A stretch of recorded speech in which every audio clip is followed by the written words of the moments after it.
cuando uno revisa la literatura y ve las ventajas de licitar versus el trato directo, la verdad es que yo también he visto las discusiones anteriores en esta sesión, licitar en general tiene una serie de ventajas, ¿cierto? Principalmente cuando uno licita, genera un proceso público, competitivo, se reducen los riesgos y las críticas de eventuales favoritismo u opacidad del proceso, que es parte de lo que se está produciendo en esta discusión.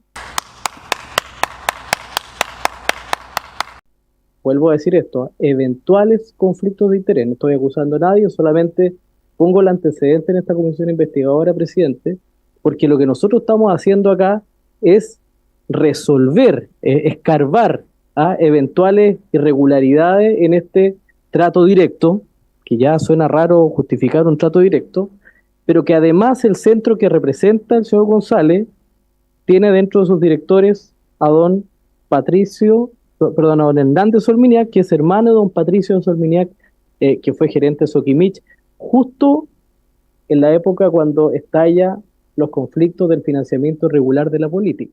¡Bravo! ¡Bravo! Este sí es mi ídolo.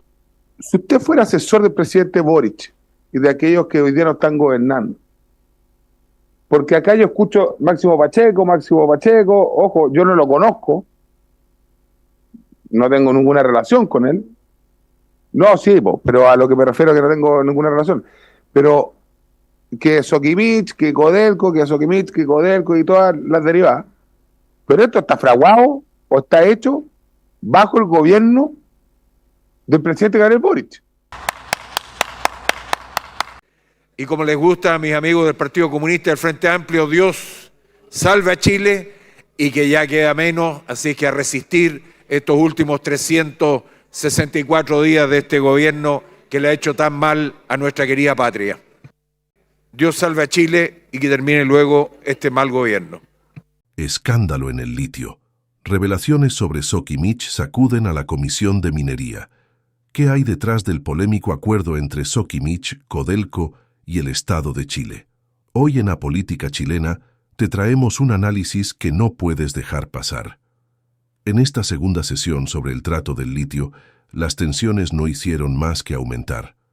Recordemos que Sokimich, una empresa cuestionada por su pasado, se adjudicó recientemente un contrato clave para la explotación del litio en nuestro país, un tema que, como era de esperarse, ha encendido el debate político y ciudadano. Pero esta vez, el escenario se puso aún más interesante.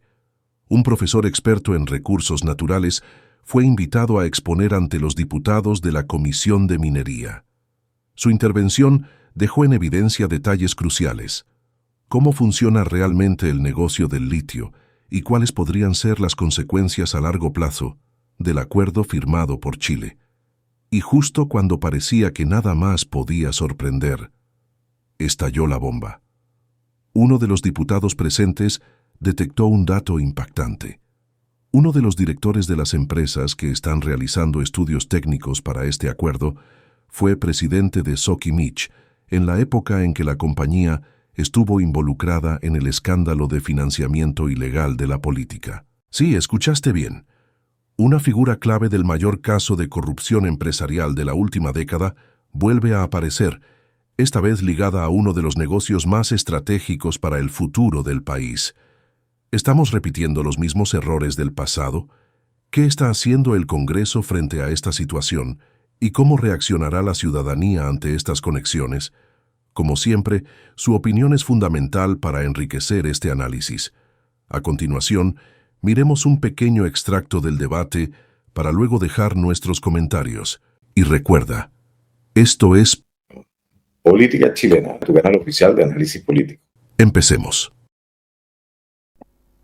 Bien, como decía, el objeto de esta comisión investigadora para nuestro invitado es poder tener claridad de este acuerdo entre Codelco y Sokimich en dos materias.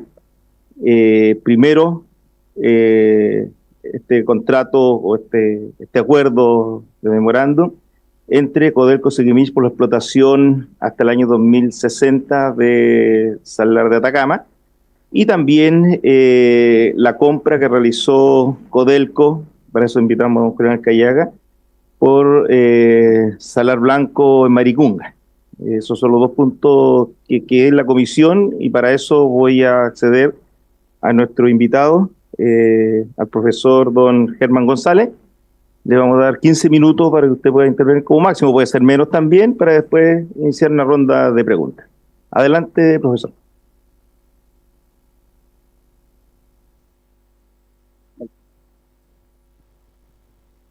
Buenas tardes, muchas gracias por la invitación. Tengo una presentación que compartí más temprano. Eh, no sé si se puede ver, ¿está bien? ¿Sí? Sí.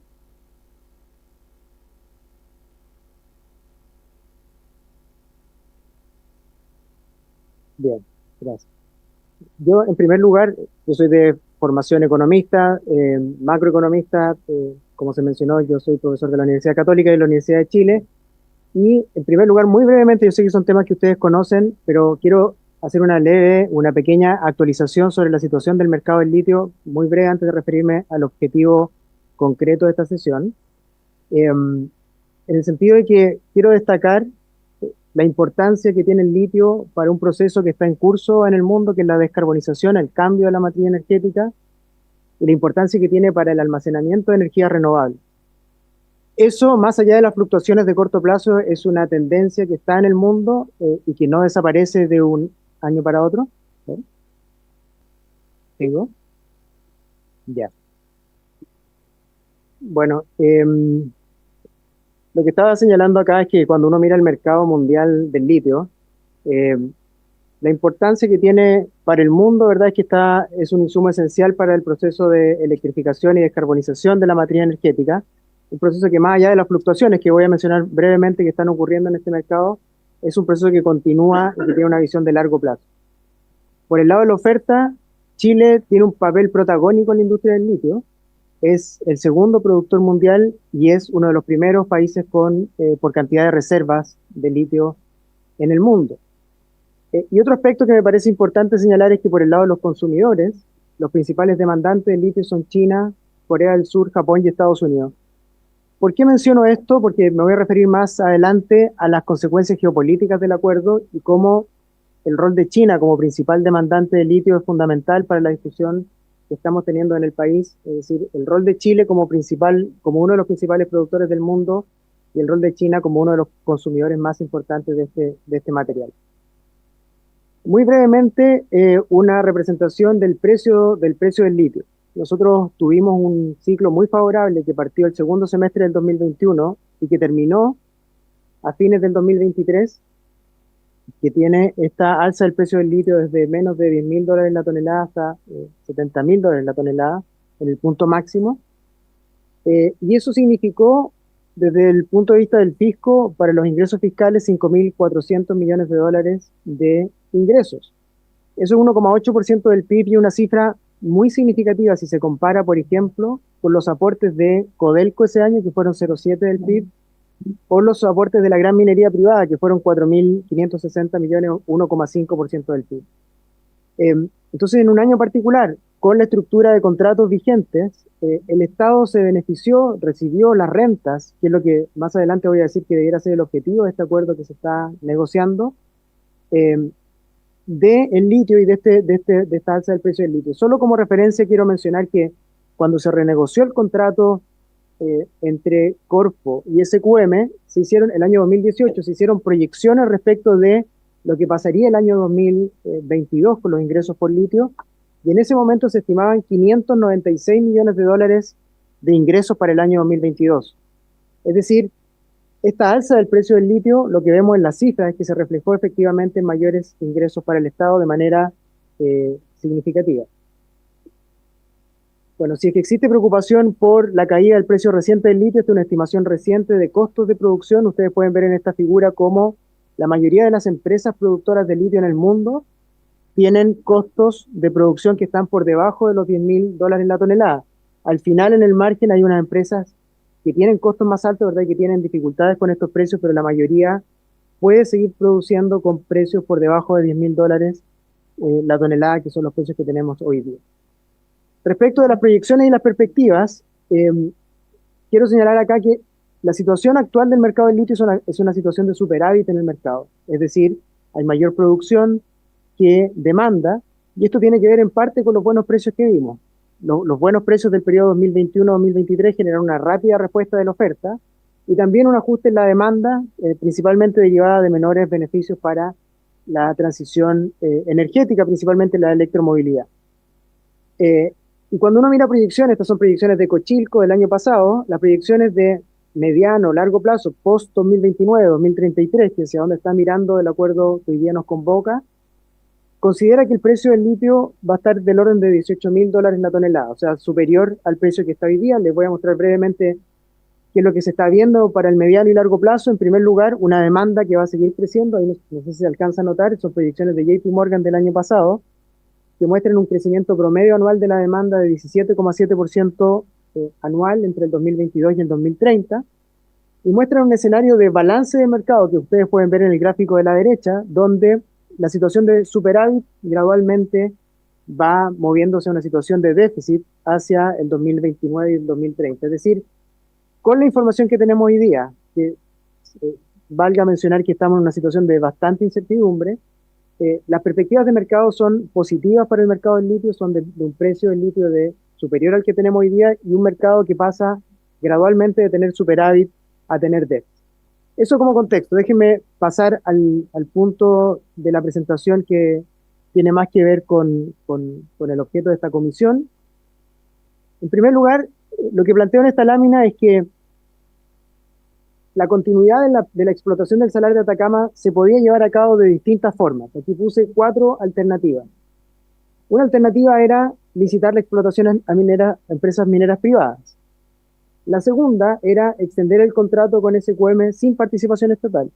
La tercera, extender el contrato con incorporación del Estado, con participación estatal, que es lo que se está produciendo en estos momentos.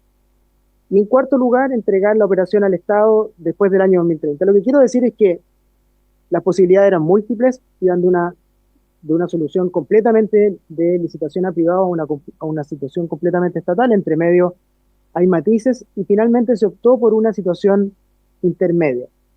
En mi opinión, esta es una decisión naturalmente muy compleja porque no es solo económica.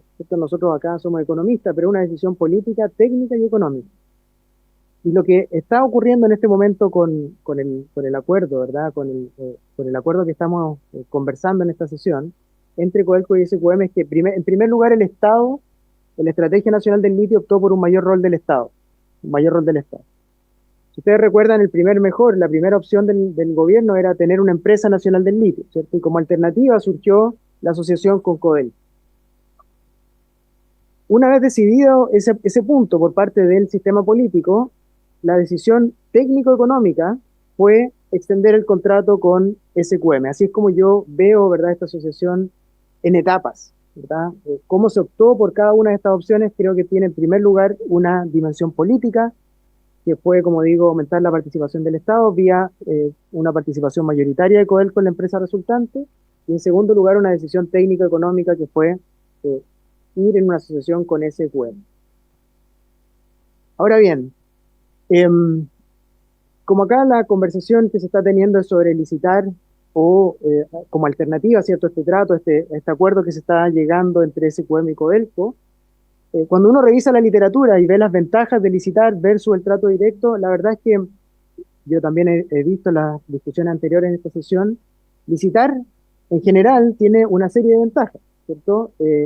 Principalmente cuando uno licita, genera un proceso público, competitivo, se reducen los riesgos y las críticas de eventuales favoritismos u opacidad del proceso, que es parte de lo que se está produciendo en esta discusión.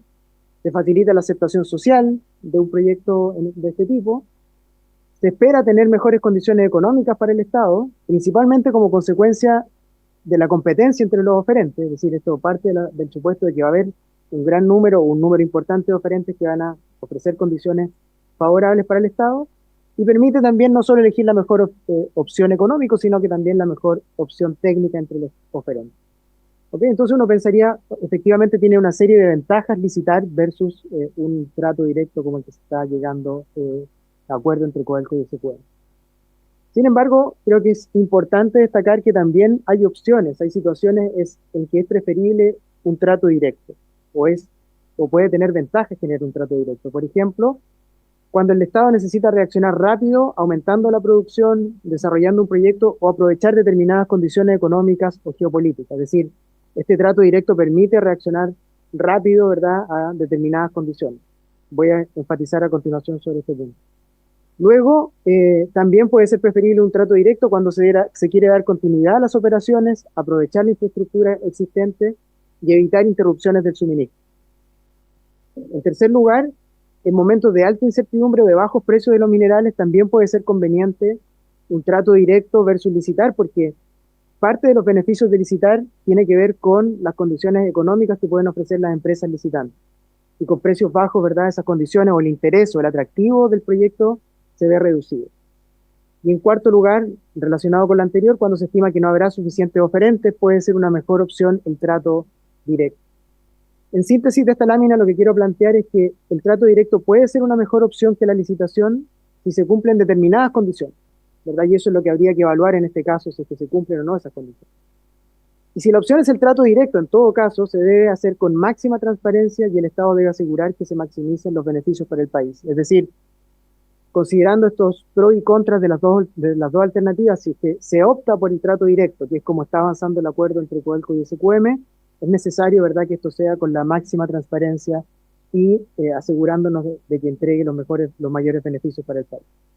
En el caso particular entre Codelco y SQM, ¿qué es lo que uno puede ver respecto de estas condiciones que acabo de mencionar? En primer lugar, hay una discusión hace ya varios años en el país de que la respuesta de nuestro país, valga la redundancia, frente a los altos precios del litio, a la demanda por litio en el mundo, ha sido lenta, ¿cierto? Y eso naturalmente no es responsabilidad de este gobierno, sino que en los años anteriores no se hizo lo suficiente para expandir la producción de litio en el país, y por lo tanto otros países están ganando terreno frente a Chile, y eso naturalmente tiene costos para nuestro país porque no estamos aprovechando, ¿verdad?, las condiciones que son favorables para la expansión de esta industria.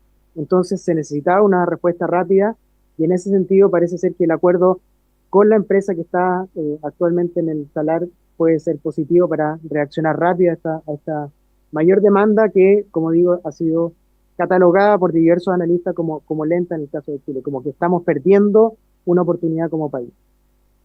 En segundo lugar está la posibilidad de la interrupción del suministro, que es un riesgo que ha mencionado en esta misma comisión Corfo, Codelco y SQM. Yo no soy técnico, ¿cierto?, de minería, pero es un tema que creo que es necesario evaluar. Me voy a referir a la conclusión respecto a lo que pienso específicamente sobre este tema. Y esto tiene costos para el país, una eventual interrupción del suministro, como también para los consumidores de litio. Por eso decía al principio que el principal consumidor es China y por lo tanto esto también tiene características geopolíticas. Bueno, en tercer lugar, los precios actuales del litio, que son bajos, de nuevo, refuerzan la opción de un trato directo con condiciones favorables para el Estado, especialmente si se considera que la licitación tiene características particulares. Como mencioné, es una licitación que no entrega el control a la empresa resultante y que tiene una alta contribución al Estado por vía de impuestos y rentas de arrendamiento. Por lo tanto, si uno considera que los precios hoy día están más bajos, ¿verdad?, que no hay una licitación con control de la empresa resultante y la carga impositiva que va a tener la empresa, bueno, eso puede hacer también cargar la balanza, inclinar la balanza hacia la opción que se está optando actualmente. Y por último quiero mencionar la decisión geopolítica, la dimensión geopolítica mejor. Con las condiciones que se están ofreciendo, uno podría pensar que quizás habría pocos interesados privados, pero podría haber interesados, por ejemplo, empresas que reciben un subsidio estatal, o empresas estatales derechamente, y que más que buscar una maximización de beneficios, buscan asegurar el suministro. Para ser bien concreto, pienso que esta opción, a pesar de no ser una licitación tan atractiva en el papel, puede ser muy interesante para empresas, por ejemplo, de origen chino, que tienen estas características que menciono acá. Que buscan asegurar el suministro de litio, no están tan preocupados de los retornos y que tienen muchas veces subsidios o aportes estatales que le permiten acceder a esta forma de inversión. El problema que veo acá, o la disyuntiva que veo, es que el país hoy día no cuenta con mecanismos de evaluación o de screening de inversión extranjera, y en el momento geopolítico de guerra comercial que estamos enfrentando, creo que eso también puede ser un elemento que se debe tener en cuenta al momento de evaluar esta decisión. Hay una dimensión también de política fiscal, yo sé que estoy pasado en el tiempo, así que lo voy a ver más rápido, pero es importante también que haya transparencia en la forma en que se proyectan los ingresos fiscales, ¿verdad? Cómo se publican, que yo creo que hoy día hay bastante poca transparencia en los ingresos que recibe el Estado en materia de litio. Se conoce los ingresos que se reciben por Corfo, no los tributarios. No hay mucha claridad sobre cómo se hacen las proyecciones de ingresos por litio, y eso genera una serie de desafíos para el país. Voy a ir a las láminas de conclusión para ir cerrando mi presentación. En primer lugar, considero que el objetivo central que se debe buscar es un acuerdo que permita una retribución justa para el Estado por la explotación de un recurso natural no renovable. Ese debería ser el objetivo principal que se busca con esto. Ahora, los mecanismos para lograr este objetivo son múltiples, y como mencioné en mi presentación, no siempre la licitación es la mejor opción. Hay distintas alternativas. El objetivo debería ser uno. En segundo lugar, la Estrategia Nacional del Litio busca aumentar el rol del Estado y la producción actual del litio. Creo que es importante tener en cuenta que eso genera un marco en el cual se inserta este acuerdo que no se puede soslayar, no se puede pasar por alto. Es decir, esas son las condiciones de partida para lo que estamos discutiendo en esta comisión. Es decir, una participación mayoritaria de Codelco y tratar de responder rápido, aumentando la oferta de litio, en la cual Chile se ha ido quedando rezagado, como señalé. En tercer lugar, con el acuerdo que se está proponiendo, el Estado recibirá aproximadamente el 80% del margen operacional de esta nueva empresa, y estas condiciones objetivamente son mejores que las actuales. Y como ya dije, cuando tuvimos el precio alto del litio entre el 2021 y el 2023, a mi entender, la evaluación general que hubo fue que los contratos que habían sido renegociados en 2016 y el 2018 habían generado una buena reacción, buenos ingresos para el Estado, ¿cierto?, en esa coyuntura. Y por lo tanto, si este trato mejora aún más las condiciones, creo que tenemos un precedente positivo en el ciclo de precios altos del 2021-2023, en que el país pudo beneficiarse de los buenos precios del litio, recibiendo rentas que fueron, como dije, muy significativas, incluso mayores a los de toda la minería privada. En cuarto lugar, está el punto de que el acuerdo permite evitar la interrupción del suministro. Recuerden ustedes que lo señalé como una de las características que podría inclinar la balanza por un trato directo. Acá uno puede hacer distintos números. Yo hice por 3 años, esto significa entre 7.000 y 13.000 millones de dólares, dependiendo del precio que haya en ese momento. Y a esto se suma el beneficio adicional, ¿verdad?, de mayor producción 2025-2030. Sin embargo, escuchando distintas intervenciones en esta comisión, tengo la impresión de que no hay suficiente claridad sobre cuál va a ser esta eventual interrupción del suministro. Algunos expositores hablan de 4 años, o de 4, de 5, 9 años, y por lo tanto a mí me parece que es necesario, como parte de la evaluación, tener mayor claridad sobre la duración de este eventual bache productivo. Quinto lugar, hay una cuestión también que es indiscutible, es que Codelco entra al negocio del litio con este acuerdo, lo cual tiene un valor en sí mismo para la empresa y para el Estado. Y por lo tanto es un elemento que también hay que valorar de este acuerdo. Lo que sí me parece que es importante, como comentando esta dimensión, es que se debe resguardar la transparencia de los flujos que reciba la empresa estatal de este negocio y el uso que se dé de estos recursos. O sea, yo creo que aquí también un foco en transparencia es muy, muy importante. Sexto, ya lo mencioné de alguna manera, estamos en medio de un escenario geopolítico complejo, y en esa dimensión, en mi opinión personal, ¿verdad?, es positivo que el acuerdo mantenga en Chile el control de una materia prima crítica, estratégica para la transición energética y que genera alto interés por las grandes potencias en conflicto, Estados Unidos y Chile. Y esto es especialmente válido en un contexto en que el país no cuenta con mecanismos formales de evaluación de inversión extranjera. Esto es algo que está en las negociaciones que está teniendo actualmente Chile con Estados Unidos a propósito del arancel que puso el gobierno a nuestro país y a una serie de otros países. Con todo, y para cerrar, considero que es muy positivo que esta comisión y otras instancias exijan la mayor transparencia posible en la operación para garantizar la legitimidad del proceso y el mayor beneficio para el país. Muchas gracias. Gracias, profesor Germán González, por su exposición. Creo que es bastante importante poder tener diferentes visiones de lo que significa este contrato. Voy a entregar la palabra, diputado Caristo.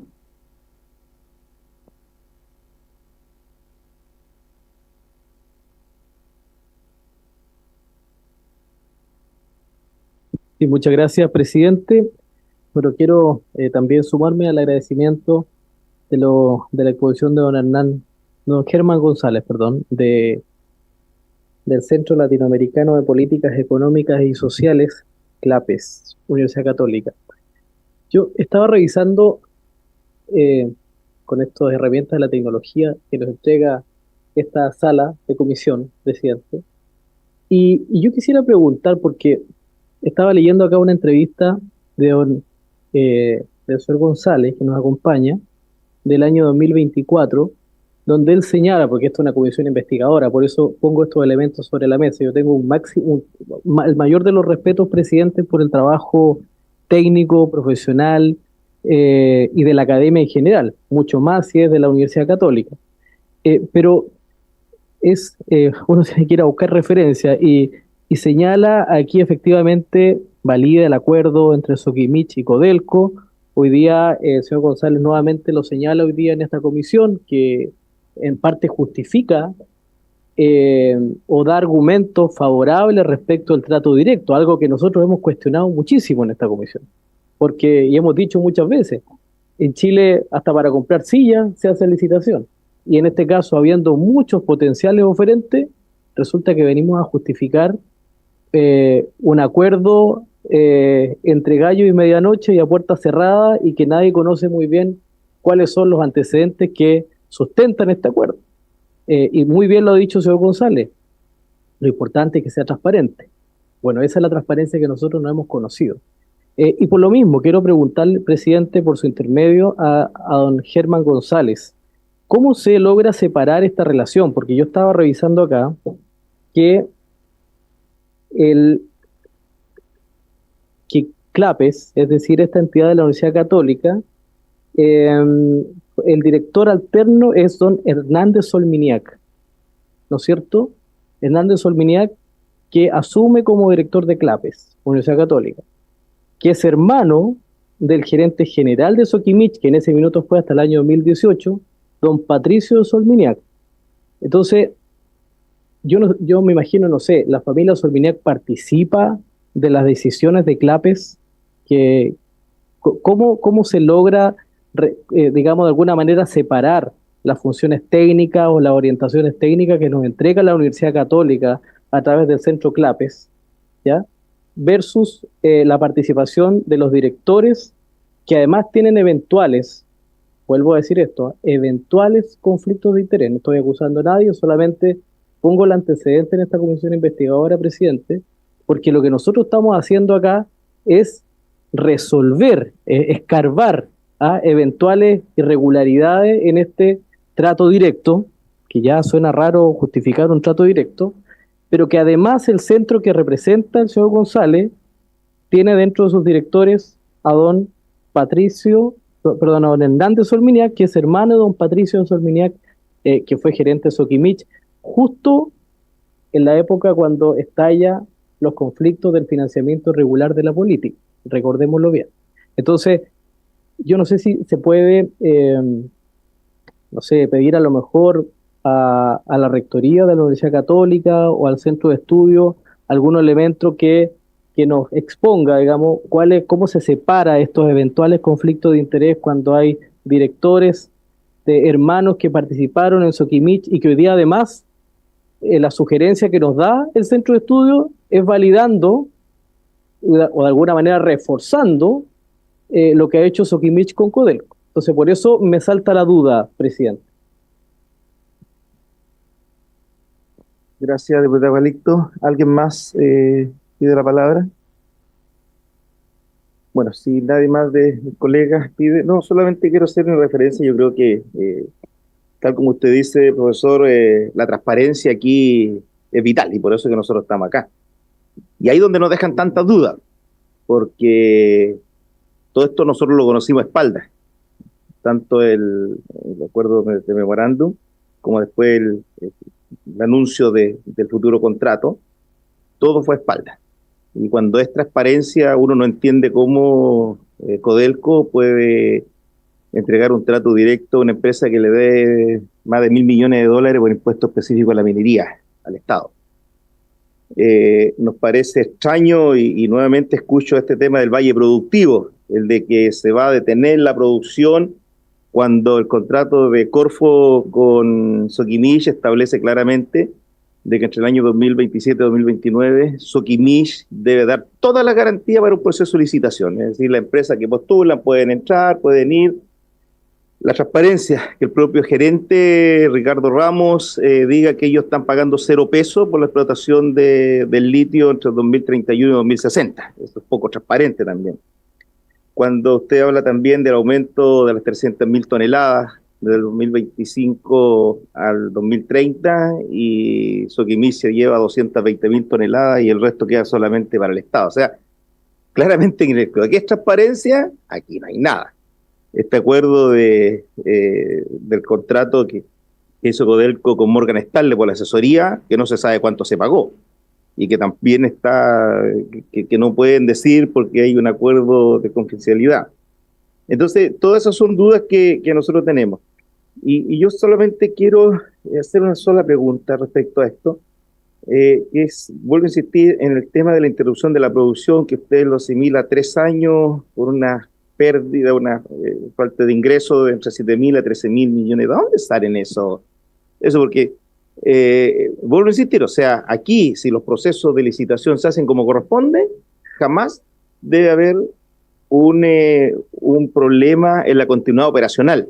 Y eso uno lo ve frecuentemente. Aquí en Chile, Saldívar ha vendido, ha traspasado su acciones, lo ha vendido y no hay interrupción de operación. Minera Candelaria, muchas empresas, su operación hay una continuidad.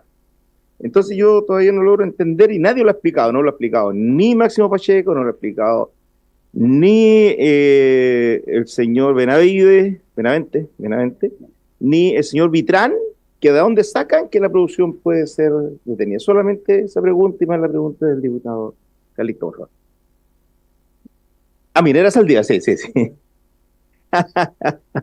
Ya, sí, Minera Saldívar, disculpe.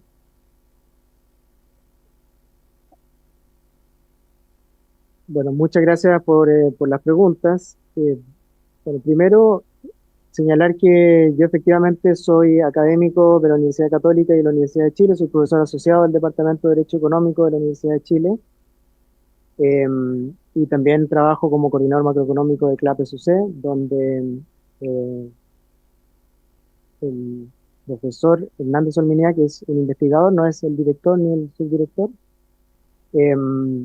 y también, ¿verdad?, hay otras personas que trabajan en el centro de estudio y en la universidad. Yo trabajo con distintos académicos, pero esta presentación que está acá representa mi opinión a título personal, y es un tema que he ido investigando, sobre el cual me genera especial interés. Yo trabajé en el Banco Central, en el Ministerio de Hacienda, también formo parte del Consejo Fiscal Autónomo, a pesar de que no represento al Consejo en esta presentación. Básicamente tengo una carrera profesional vinculada a las políticas públicas y a la academia, y en ese sentido estoy acá presente. Y por supuesto no puedo estar más de acuerdo en que se investigue todo lo que sea necesario. El rol de los distintos académicos y profesionales en CLAP-SUC, me imagino que esa información es pública, como digo, pero esta presentación es completamente título personal. Respecto de los otros elementos que usted plantea, señor presidente, yo justamente pienso que debe haber más claridad respecto del valle productivo que se menciona, o de la pérdida o de la suspensión de producción, porque eso es parte de los argumentos que se han dado en esta comisión y en otras instancias para decir, ¿verdad?, que sería inconveniente, ¿verdad?, suspender la operación de SQM en el Salar.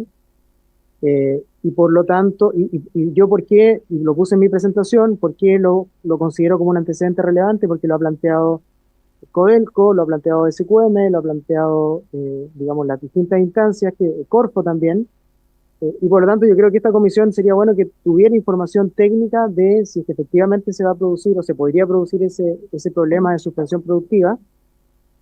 Y yo le puedo explicar de dónde salen los números que puse en mi presentación. Lo que uno hace ahí es suponer distintos precios del litio en distintos escenarios, que yo partí de 10.000 hasta $18.000 la tonelada, y supuse el mínimo plazo de suspensión de producción que se ha mencionado en esta comisión, que es 3 años. Y con una producción de 300.000 toneladas, el cálculo es bastante simple, suponiendo un margen, ¿verdad?, de 80% para el Estado, da esas cifras que están en la presentación. Pero esos cálculos, naturalmente, son condicionales a que exista esa suspensión de producción, lo cual, desde mi punto de vista, es un aspecto netamente técnico, ¿verdad?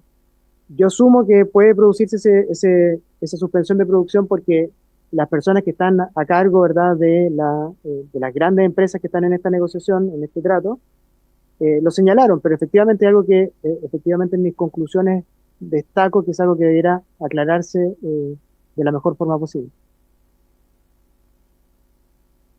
Muchas gracias, profesor. Una vez más, le agradecemos que se haya dado el tiempo de venir a compartir su mirada, su visión, que para nosotros, vuelvo a insistir, va a ser muy importante en la conclusión de esta comisión investigadora.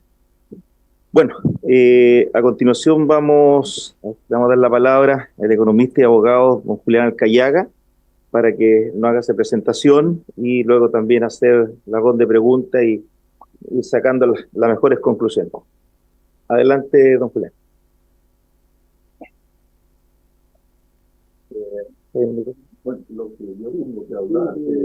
Corra un poquito el micrófono. Sobre todo que yo estoy sordo. Es más bien jurídico que económico. Y son cosas que generalmente no se han tratado acá. Y por ejemplo, yo hablo del artículo 640 del Código Civil, que el Estado se hace dueño de todas las propiedades que se toman en guerra de nación a nación, no solo de los enemigos, sino de los neutrales, incluso de los aliados y los nacionales. Bueno, y el Salar de Atacama es del Estado chileno, puesto que era parte de Bolivia, y Chile lo ganó una guerra, por lo tanto pasó a ser parte del Estado chileno, es propiedad estatal.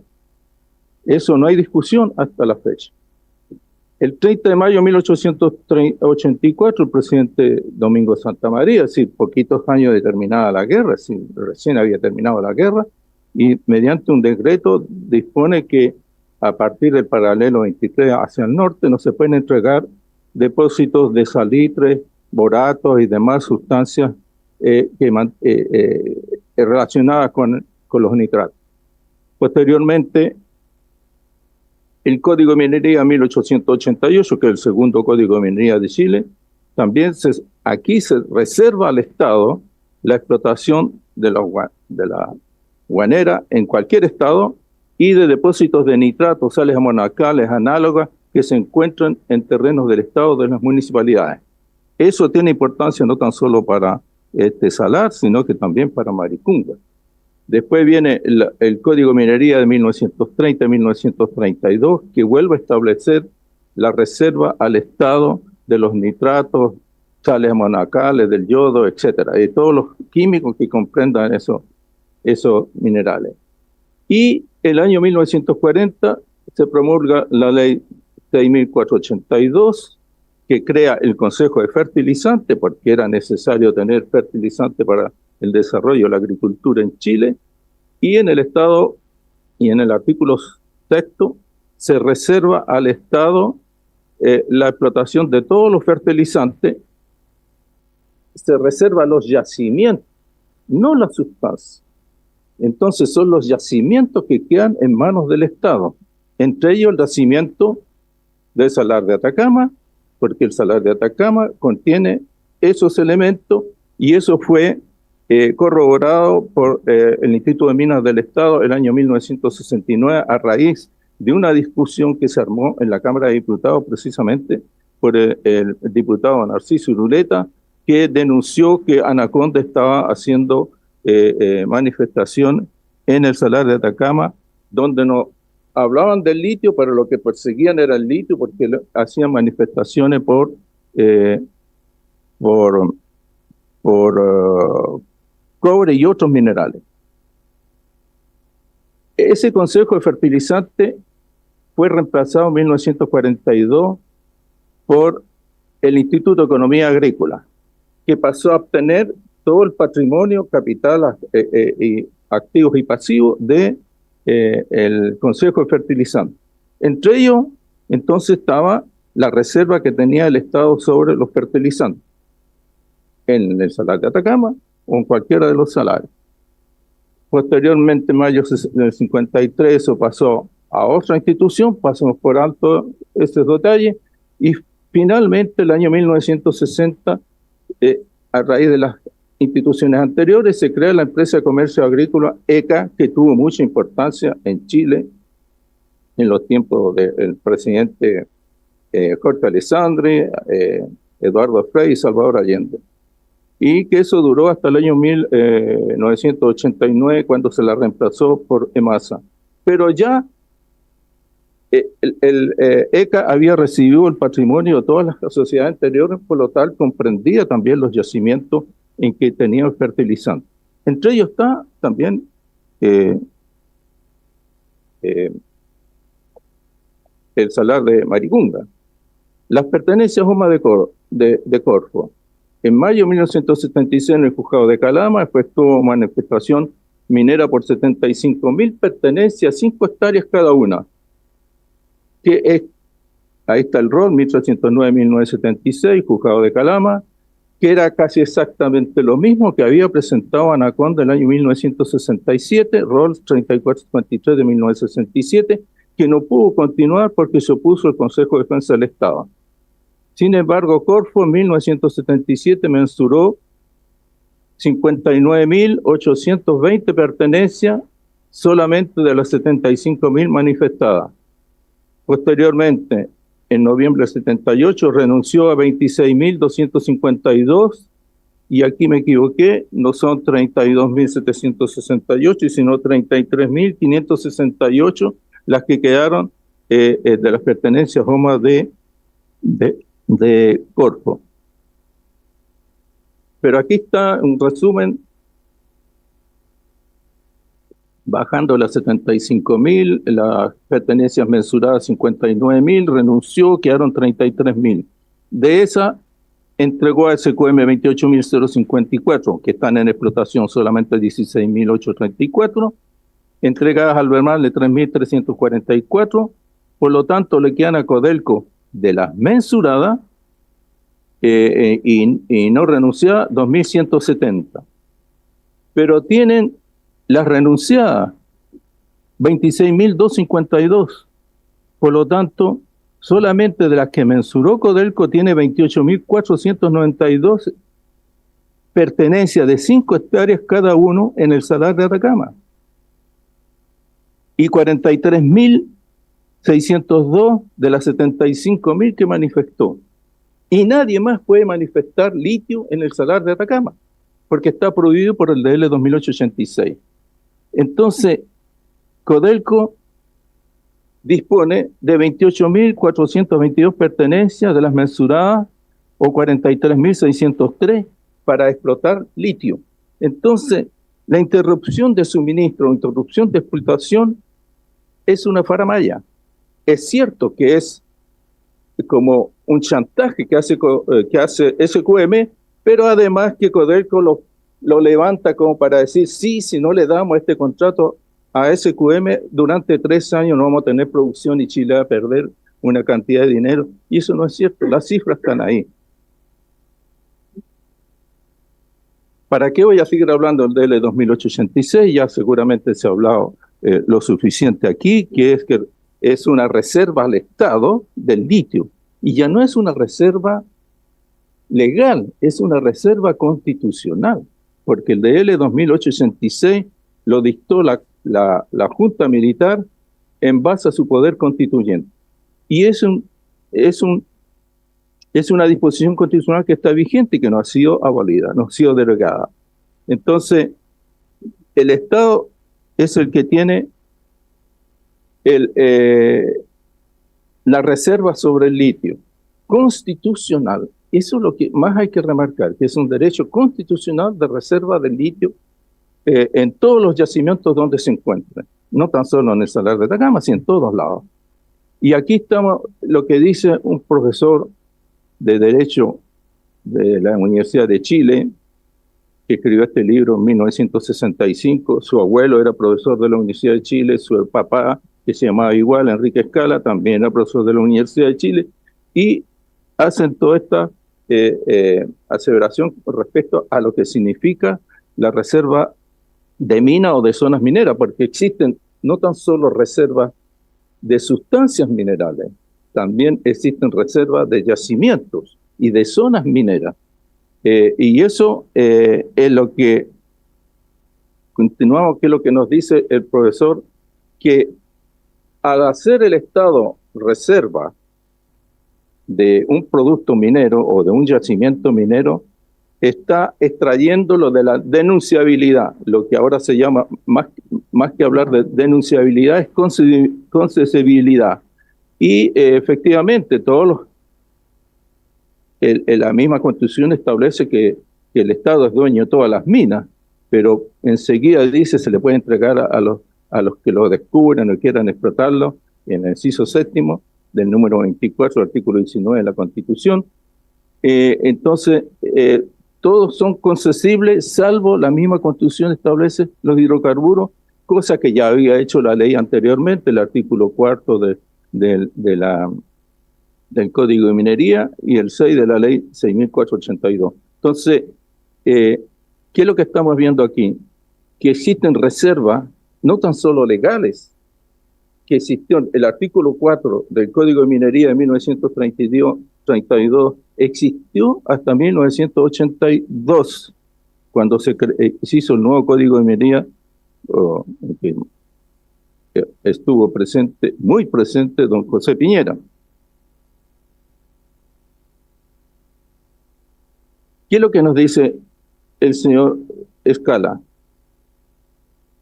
Sin embargo, solo en virtud de una ley puede el Estado enajenar los bienes de dominio público. Artículo 44, número 3 de la Constitución Política del Estado. Está hablando, esto lo escribió el año 65, la Constitución de 1925.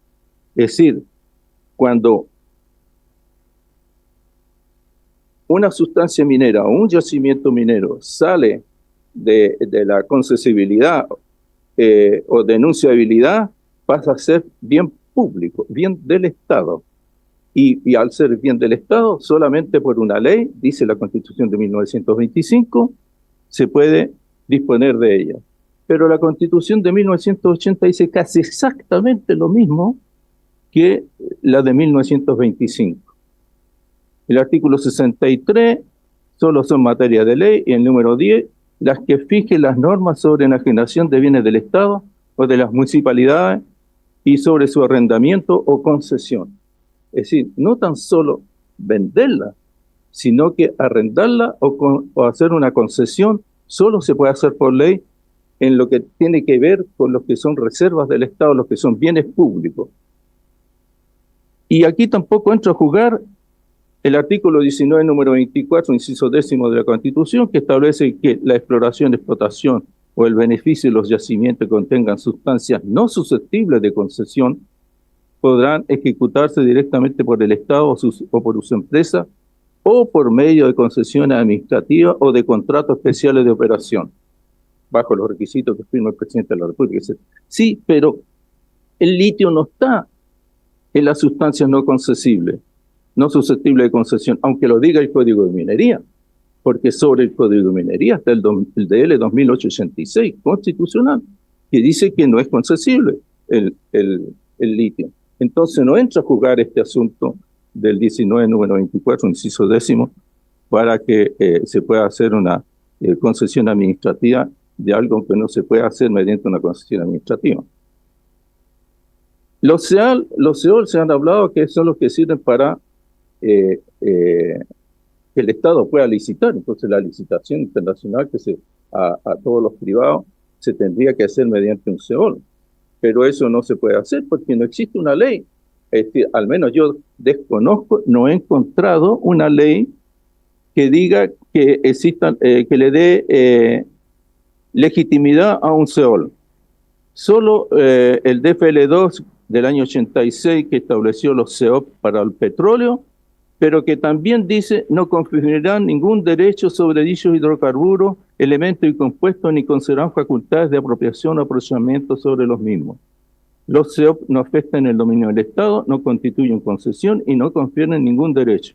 Con mayor razón, un SEOL que no tiene existencia legal podrá otorgar derecho de explotación.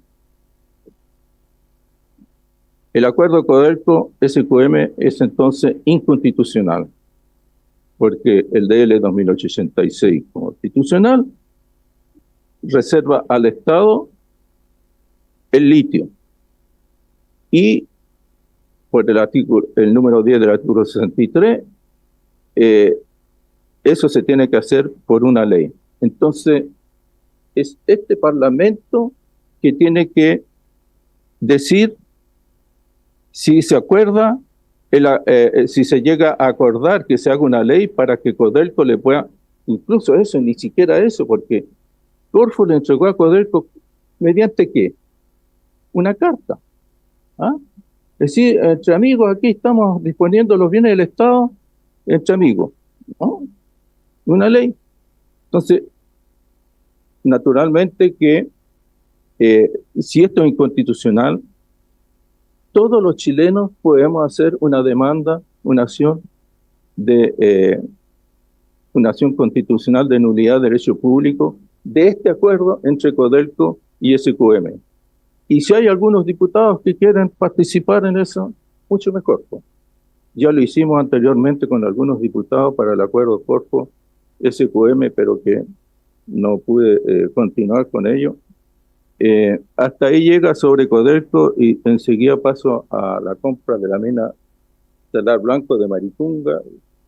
¿Sigo con eso o ya? Ahora, ¿cuál es el problema? Y lo pongo de inicio. Que Codelco compró 236 millones de dólares, lo que LPI, es decir, Lithium Power International, y sus confabulados compraron alrededor de 10 millones de dólares solamente. Es decir, esa es la diferencia. 10 millones de dólares pagó LPI o Salar Blanco, porque son más o menos los mismos, y Codelco lo compró en 236 millones. Es una diferencia extraordinaria, es un fraude evidente al Estado. Codelco también pudo pagar 10 millones por esas pertenencias, si las necesitaba. Incluso menos, porque si hubiera hecho antes, el 2007, 2008, 2009, Codelco hubiera ofrecido a los dueños anteriores de esas pertenencias mucho menos dinero que los 10 millones de dólares si los hubieran vendido, porque son pertenencias de sal. De sal. Y aquí está. ¿Cuáles son las pertenencias? Cocina 10, 19 al 27, mensurada en 1937 por cloruro de sodio. San Francisco 1 al 10, mensurada en 1945. Despreciada 6 al 7, mensurada en 1950, Salamín 1 al 3, mensurada en 1954 por Salgema. Las tres últimas fueron mensuradas por don Tiburcio Padilla, conocido minero de Copiapó, que yo conocí en mi tiempo cuando fui pirquinero ahí en los años 65, 66 en Copiapó y Tierra Amarilla. ¿Por qué estas pertenencias mineras fueron manifestadas solamente por sal? ¿Por qué no por nitrato, por yodo, por otra cosa? Porque lo impedía el artículo 4 del Código de Minería que hayamos visto anteriormente, que reservó al Estado los nitratos, sales análogas de yodo dispuestos de estos productos. Entonces no quedaba otra posibilidad que hacer pertenencias, manifestaciones de sal. Y la sal, ¿quién iba a sacar sal de allá arriba de la cordillera cuando la sal de allá de Iquique sale mucho más barata? Entonces, es imposible. Esas pertenencias, que se hayan pagado 10 millones de dólares, pues seguramente porque le ofrecieron esa plata, porque tendrían que haberla vendido mucho menos.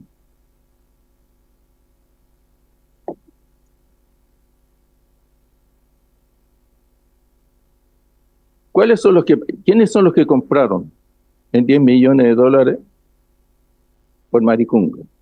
Cocina 1927 fue comprada el año 2013 por Minera Lee Energy S.p.A. El 21/11 del 2016, Minera Lee Energy S.p.A. vendió a Salar Blanco, Sociedad Anónima, en 3.802 millones de pesos, poco más de 4 millones de dólares. San Francisco 1 al 10, Despreciada 6 al 7, Salamina 1 al 3, las que fueron del señor Tiburcio Padilla, ahora eran de los hijos de él, fueron compradas en 5,820 mil millones de dólares. ¿Por qué Codelco no compró en su tiempo en 10 millones de dólares esta pertenencia?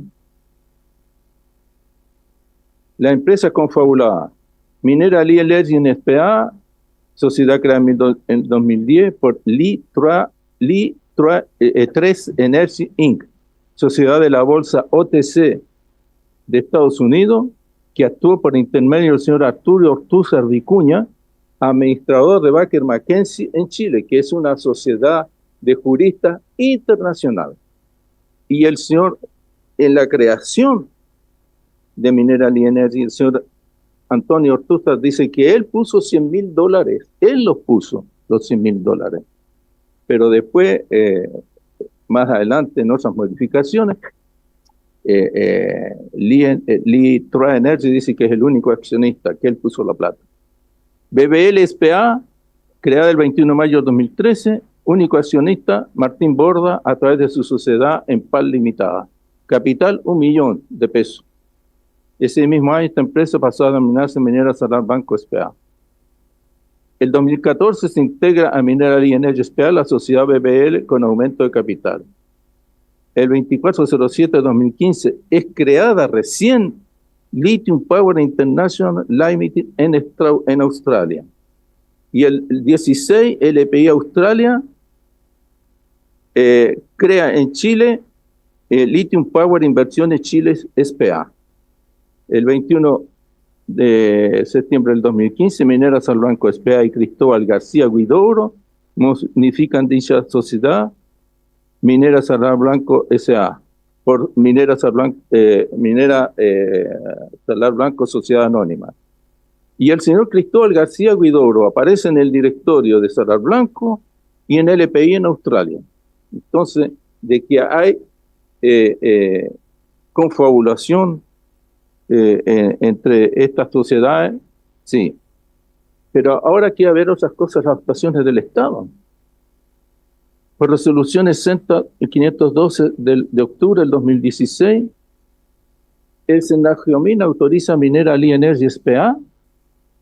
para la pruebas de bombeo, habilitación de pozo en el Salar de Maricunga, sin siquiera basarse en el DL 2086. Las pertenencias involucradas son las mismas que dijimos anterior: Cocina, Salamina, San Francisco, Despreciada.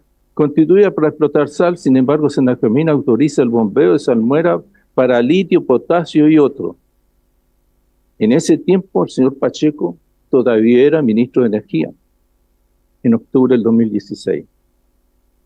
Pero aún más grave es el acuerdo 227 del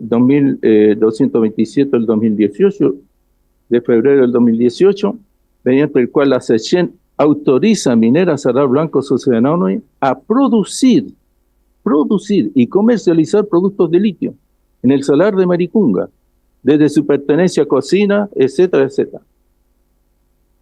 ¿Cómo el Senagiomín, el SECHEN, que son instituciones del Estado, actúan en forma ilegal, podría ser ilícitamente, al otorgar esas concesiones sin tener autorización legal ni constitucional para hacerlo?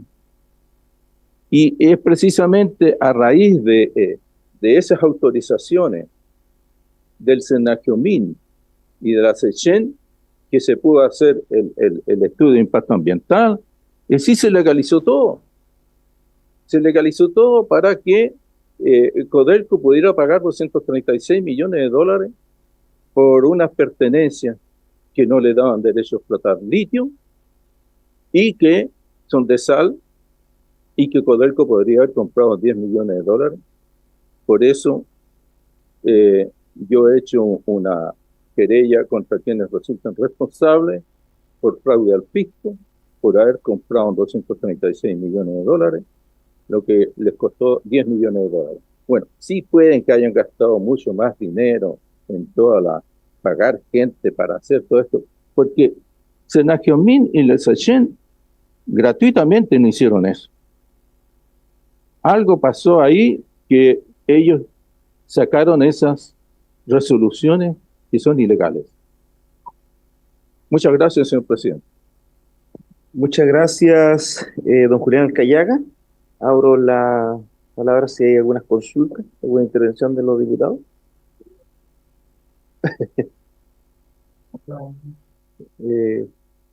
Yo quiero hacer una pregunta, porque al momento de hacer este negocio, digamos, entre Codelco y la empresa australiana, por Salar Blanco, hay un problema de una demanda medioambiental que está en los tribunales. Y el señor Vitrán, acá, en esta sala, le preguntamos la vez que vino, ¿qué pasa si sale desfavorable y sale a favor de las comunidades, porque son las comunidades las que presentaron esta demanda, y ahí no se puede hacer nada? La respuesta que dijo el señor Vitrán, la respuesta es que esta era una apuesta. Y la pregunta que le hicimos, yo se la hice personalmente, ¿cómo van a apostar 236 millones de dólares? Por la necesidad que tiene nuestro país y Codelco, a través de Codelco, una empresa del Estado. ¿Cuál es su impresión respecto a este acto jurídico que está en tribunales, pero también la respuesta del señor Vitrán? Yo quisiera saber por lo menos esa impresión, don Julián. Bueno, es que las dos, que tanto lo que el interrupción de suministro en el Salar de Atacama como aquí en Maricunga, que si no se hubieran comprado esas pertenencias, Codelco igual puede explotar las pertenencias que tiene, porque la salmuera no tiene que ir a sacarla allá a la punta del cerro, sino que está ahí en el salar. Entonces la puede sacar en este punto, en este otro, en cualquier punto. Y lo mismo pasa en el Salar de Atacama. Y el Salar de Atacama es mucho más grande. Entonces tenían disposición para ir a sacar la salmuera que necesitaban para hacer la explotación del litio. Entonces no tiene sentido la aseveración del señor Vitrán, que es una apuesta. Pero ¿por qué una apuesta por 236 millones de dólares? Si ellos sabían lo que costaba esas pertenencias mineras. Ellos lo conocían, bueno, quizá el señor Vitrán no, porque llegó hace poco a Codelco, pero toda la gente de Codelco sabía cuánto. Están ahí al lado, tienen las pertenencias. ¿Cómo no iban a saber si las necesitaban? Sí las necesitaban, porque a lo mejor ni siquiera es necesaria. Es una apuesta, dice el señor Vitrán. Bueno, una apuesta, pero para pagar 236 millones de dólares. Algún billete hay por ahí. Es mucha la plata que pagaron por algo que no costaba para nada. Entonces, y no era necesario incluso tener esas pertenencias para explotar las pertenencias que el propio Codelco tiene, porque es salmuera. Entonces se saca en cualquier lado. Y si está mucho más arriba, las otras pertenencias están mucho más al norte, entonces el agua se viene hacia abajo, ¿no? se viene cerro abajo, no cerro arriba. Entonces, ese es el problema. Ok, yo por último, me gustaría preguntarle, a raíz de todo lo antecedente que hemos conocido desde el final del año 2003, y que ha pasado por este acuerdo memorándum, la firma de un posible contrato, más la compra del Salar de Atacama, o sea, el Salar Blanco, a la empresa australiana. Según su tesis, ¿qué es lo que cree usted que hay detrás? Porque yo tengo mi opinión que aquí hay intereses creados. O sea, que nada beneficia al Estado. Todos estos negocios que se están haciendo en nada beneficia al Estado. Que eso que digan que de aquí al 2025, 2030 van a aumentar la producción y el Estado va a recibir más recursos, eso tampoco es cierto. Más recursos va a recibir Soquimich. Y todo lo que se ha establecido no solamente en esta sesión, sino que todas las otras sesiones que hemos tenido de la Comisión Investigadora. Por lo demás, aquí el año 2022 el Consejo de Defensa del Estado se opuso a la constitución de servidumbre solicitada a favor de las concesiones del Salar Blanco. O sea, aquí se ha pasado la ley por encima, se ha pasado la constitución política, se ha pasado por encima el Consejo de Defensa del Estado, es decir, todas las opiniones se han pasado por encima. ¿A qué atribuye usted como arrogancia que tiene don Máximo Pacheco de querer hacer las cosas? Porque aquí no ha venido a mentir en nuestra propia cara. Aquí no ha mentido. Ese es el proceso. ¿Qué cree que hay? Vuelvo a reiterar la pregunta, ¿qué hay detrás de esto? Porque ahí usted mencionaba que hay otro proceso donde el señor Pacheco era ministro de Energía, que también ya estaba en ese momento. Yo, con todo el respeto que le tengo a las personas, yo respeto a todas las personas, al señor Pacheco y a todas las personas, pero acá, por lo menos a nosotros, y por eso que esta comisión se constituyó, es porque encontramos cosas súper graves, súper graves. Y lo otro, ¿por qué usted cree que los medios de comunicaciones a nivel nacional no le han dado ninguna importancia a esta materia? El Salar de Atacama es el salar más grande de litio en el mundo y con un resultado operacional de 1.400 ppm, que es la mejor ley que existe en el mundo.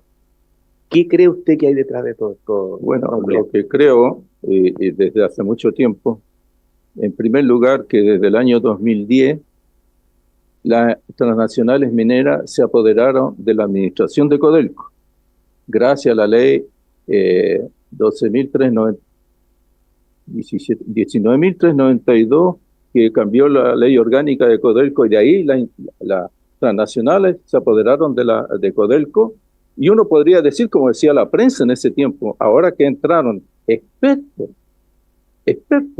¿quién entró? Presidente ejecutivo Codelco. Diego Hernández, y después, y con él estaba como vicepresidente de Finanzas, Tomás Keller. Diego Hernández había sido presidente escondida también. ¿Ah? Que había sido presidente escondida también. Sí, y entonces todos llegaron ahí, y todos decían, la prensa, el Mercurio, aquí Codelco se va a ir para arriba porque llegaron profesionales, ya no son los políticos. Desde el 2010 para abajo, del 2010, el mismo ya 2010 bajó desde el 2010 hacia acá han sido los peores resultados de Codelco en excedente de toda su historia. De toda su historia. Las transnacionales mineras llegaron a destruir Codelco financiera, económicamente. Y Máximo Pacheco hace parte de esa transnacional. Por eso compró el 10% de Quebrada Blanca en $500 millones. Gastar $500 millones de Codelco en una cosa que no sirve absolutamente para nada. 10%. Cuando Quebrada Blanca no produce utilidad, desde hace años que no produce utilidad, entonces Codelco no ha recibido ni un peso de utilidad. Que le hace bien $500 millones a Enami, estoy de acuerdo. Cosa, claro. Pero que Enami lo podría haber vendido a cualquier otro, pero no que se gaste $500 millones de Codelco. Es decir, está destruyendo a Codelco con todas estas negociaciones. ¿Y ahora qué está haciendo? Entregando el mejor mineral de Andina a Anglo American. Sí, el tema también que lo vamos a revisar. Es decir, está destruyendo a Codelco. Ese es el objetivo del señor Máximo Pacheco. Quiero decir que yo, puede que lo haya conocido el señor Máximo Pacheco cuando era niño, porque yo estudié en Moscú y el año 67 fui a hablar con Máximo Pacheco, su padre, que era el embajador de Chile, a petición de mi camarada Salvador Allende, que lo había hablado para que hiciera un trámite por mí. Y entre los que andaban corriendo en la escala ahí de la embajada, había niños, pues que ella estaba Maximito, que le decían Maximito en ese tiempo. Mire, ¿a dónde lo tengo ahora? Le dieron una medalla en Sujumi, el año 67, por ser un buen colaborador social. Ok. Diputado Lavey, ¿tiene alguna vez? Gracias, presidente. Agradecer la exposición de las dos personas, agradecer estar acá hasta esta alta hora de la noche, y también pedirle disculpas por todos los parlamentarios que no están, porque lamentablemente nos desprestigian. Por eso hoy día el Parlamento está tan desprestigiado, porque básicamente los mismos que pidieron esta comisión se retiren antes de escuchar. Tanto nos guste o no nos guste lo que nos tengan que decir ustedes, pero estamos acá para escuchar, para después hacer un informe. Así que, presidente, solo para dejarlo en acta, es lamentable que no estén. Yo tengo que viajar a Santiago de vuelta, también tengo familia igual que usted, igual que el resto de los parlamentarios, igual que la Secretaría y todo, porque todo el Congreso tiene que seguir funcionando porque a los parlamentarios se les ocurrió esta comisión investigadora y finalmente terminan abandonándola. Yo preguntarle a quien expuso recientemente, una pregunta, tomando en cuenta que usted finalmente termina diciendo que su camarada Allende, lo cual me parece bien, lo respeto, digamos, no quiero politizar algo, pero yo una pregunta de simple respuesta, o básicamente de rápida respuesta, a lo mejor porque la simpleza la termina uno.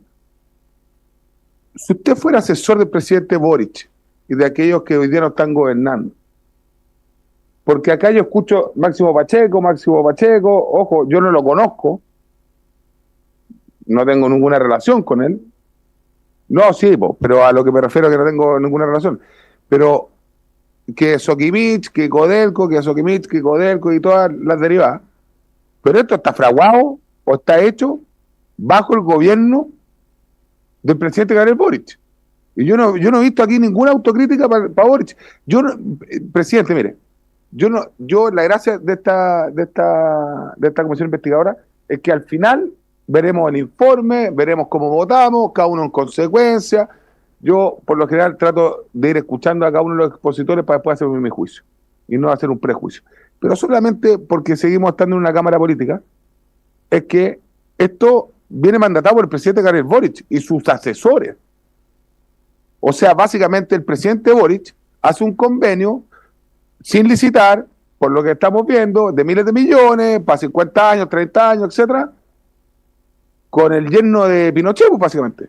Entonces, insisto, esto sigue siendo una cámara política, también técnica, también jurídica, etcétera. Por ende, mi pregunta para el expositor, presidente, es ¿qué opina él de que hoy día Gabriel Boric esté haciendo un trato que veremos más adelante si es bueno o malo y veremos las conclusiones? Yo no estoy sacando conclusiones previas, solo estoy diciendo políticamente qué siente usted o qué opinaría de su camarada Allende con respecto a lo que está pasando. Muchas gracias. Por favor. No, yo no he dicho nada de Gabriel Boric porque Mauricio Daza ha estado acá y seguramente él siempre ha involucrado, porque estuve escuchando ahora una intervención en lo que Calle otorgan, no sé cómo, los que Calle otorgan ahí, y toda la culpa se la ha hecho a Gabriel Boric. Ahora, lo único que yo puedo decirle es que yo saqué en Facebook una nota felicitando a Evelyn Matei por pedirle a los diputados de Chile Vamos que revisen este acuerdo. Y una buena noticia para finalizar. Solo quedan 329 días de este gobierno. ¿Cuánto tiempo más tendremos que soportarlos? ¿Cuánto tiempo más los chilenos tendremos que soportar a un gobierno que todos los días nos roba la alegría? Queridos amigos, hemos llegado al final de este análisis. Esperamos que esta información les haya sido útil para comprender las diferentes perspectivas y propuestas en discusión. Recuerden que su opinión es importante y es fundamental informarse para tomar decisiones bien fundamentadas sobre los temas que afectan a nuestro país. Nos despedimos por ahora, pero nos veremos en el próximo video con más temas de interés. No olviden suscribirse a nuestro canal y activar las notificaciones para estar al tanto de nuestras publicaciones. Esto es Política Chilena, tu canal oficial de debates y política. Como siempre, agradecemos tu preferencia. Hasta el próximo video. Dios salve a Chile y que termine luego este mal gobierno.